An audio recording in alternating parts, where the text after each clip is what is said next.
النهاردة بقى هعمل لكم صينية فراخ في الفرن بس من غير فرن. ازاي؟ تابعوا معايا للآخر وانت هتشوفوا الفراخ طلعت معايا بالشكل ده ازاي، والصينية في الآخر طلعت معايا نفس ما أكلناها في الفرن ويمكن أحلى وأطعم كمان. بس خليكم معايا للآخر وما تنسوش تشاركوا الفيديو وتدعموني بلايك جميل منكم علشان يوصلكوا كل جديد.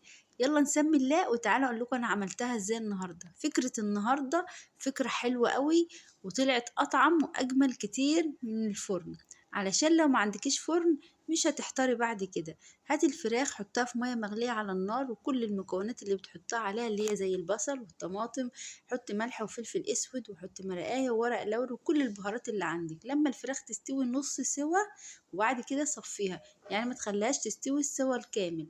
بعد كده هاتي شرايح البصل حطيها في صينية على النار مع نص كوباية من الزيت أو 4 معالق من الزيت وشوحيه كويس لحد ما يتكرمل معاكي، وانزلي عليه بالفلفل الألوان. بعد كده هاتي الفراخ، اعملي بقى الصوص اللي انتي هتحمريه بيها واللي هيخليها في حتة تانية تاني خالص وهتاخد نفس لون الفرن. معلقة من البابريكا، معلقة من بهارات الفراخ، معلقة من الزيت ومعلقة من الخل، كل المكونات دي كده مع بعضها ادهني بها الفراخ وفي طاسة غير لصيقة على النار وابتدي حمري فيها لحد ما تاخد اللون الذهبي اللي انتوا شفتوه ده. وبعد كده هترصي الفراخ على نص الخليط اللي في المحشرة اللي احنا حمرناه اللي هو البصل، والنص التاني هتغطي الفراخ بيها وتحطي معلقتين كبشتين من الشوربة وهدي النار عليهم وغطي عليهم وهدي النار عليهم لحد ما يتكرملوا ويستووا وياخدوا معاكم الجمال ده والطعم ده. هاتي بقى شوية الرز اللي انت هتعمليهم. يلا اقولك بقى الرز. هاتي بقى كوبايتين من الرز، اغسليهم كويس، حط ربع كوباية في معلقة من الزيت مع معلقتين من السمنة وحمروهم كده حلو لحد ما ياخدوا لون كلهم واحد.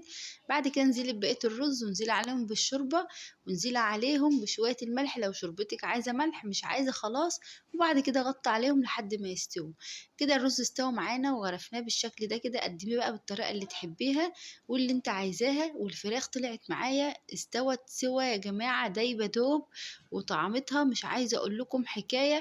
والريحة بقى والكرملة اللي فيها والصوص اللي فيها حاجة تانية خالص وطعم غير اي فراخ تانية دقتوها قبل كده. جربوها يلا وما تنسوش تقولوا لي رأيكم فيها ايه في الكومنتات وعرفوني انتوا منين علشان يوصلكم كل جديد.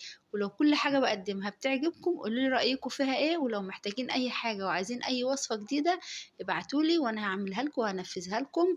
وان شاء الله دايما كده مع بعض على طول، بس طبعا بدعمكم ليا وبرأيكم الجميل فيا. ويا ريت تقولوا لي كل حاجة انا بعملها عاملة ايه، ولو حد فيكم جرب اي طبخة انا قدمتها قولوا لي رأيكم فيها ايه. في ناس بعتولي وقالوا لي في حاجات احنا عملناها وطلعت حلوة قوي بجد. انا ببقى مبسوطة جدا لما بيقولوا لي وبيشجعوني ان انا اكمل معاكم.